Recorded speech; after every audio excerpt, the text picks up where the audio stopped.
Well, this is a gentleman. There's really two different topics here I'd like to talk to him about, but today we're going to focus in on one. He is a former Florida police officer.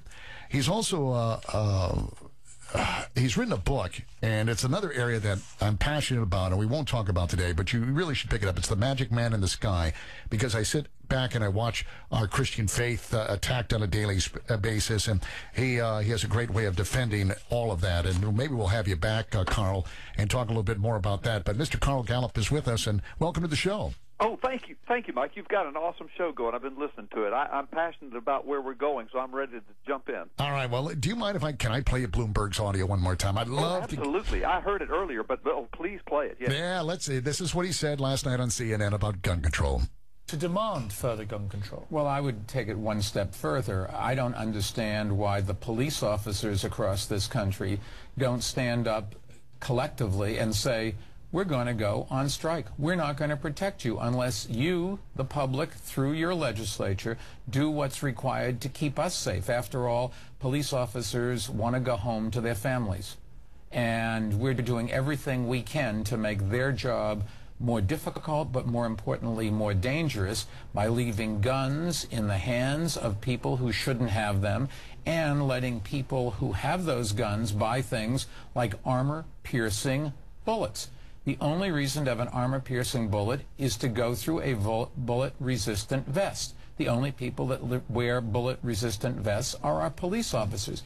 Well, and I'll stop it there. Bloomberg obviously missing a couple of civics lessons. Putting that aside, come on, you're a former police officer. What's your gut reaction after hearing that? Well, my gut reaction to that is how ridiculous.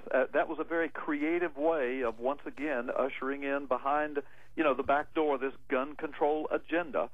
Yes, I spent quite a few years as a deputy sheriff in two different sheriff's offices, worked for the State Department of Corrections, both as a correctional officer and in the administrative level.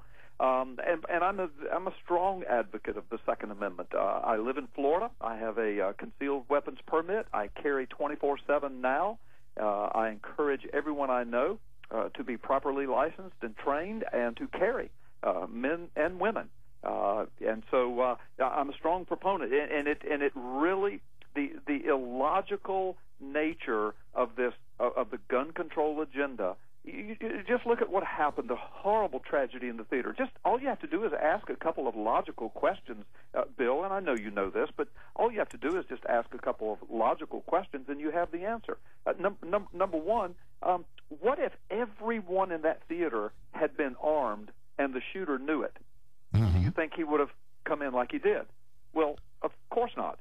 What gun control law could have been passed to have prevented that? Well, there really is none. What if no guns were available to that deranged mind, but he still wanted to commit mass murder? Could he have? Well, of course he could have. Do people use baseball bats to kill people? Yes. Do people use automobiles to kill people? Yes. Do people use knives to kill people? Yes. Do people use rocks to kill people? Well, yes. So are we going to outlaw rocks and knives and baseball bats and automobiles? I mean, it's ridiculous, and it's a cliche, but I'm going to say it again. It's the deranged mind that kills people, not the gun. Did you ever fear law-abiding citizens when you were a police officer going to a home? Never. I appreciated law-abiding citizens. And people say, yeah, but what if somebody improperly uses a gun? Then arrest them. Yeah, then they don't become a law-abiding citizen any longer, I suppose. That's right. That's true. That's right. Can I ask you, in your career, would you say you arrived at a scene after the crime more often than you did to prevent one?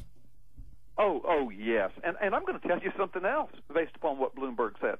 Do you know, when I went through the police academy, and by the way, for 2 years I was also a firearms instructor in the police academy, so I'm quite adept with firearms and know the laws and rules. And like I say, even today, not being a cop, I still carry 24/7. Right. But I can say this, all through my police academy training and all the years I trained other cops in firearms, I was never trained or taught, nor did I ever teach a police officer, that we carried firearms to protect other people. We carried firearms to protect ourselves. And I think that's a key point, and people miss that, certainly people on the left. I think they actually believe, and police officers are great. They're wonderful human beings. They can't be there.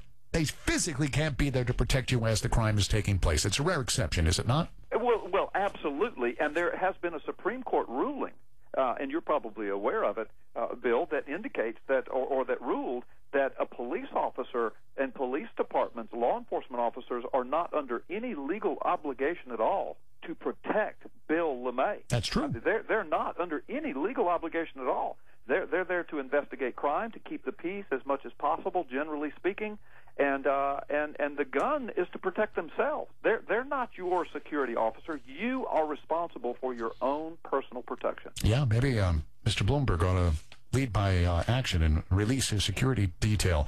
Well, Carl, I wish I had more time, but how can people learn more about you and your book? Because that's we'll have to have you back to talk about that. I appreciate your insight today, but how can folks get a hold of you?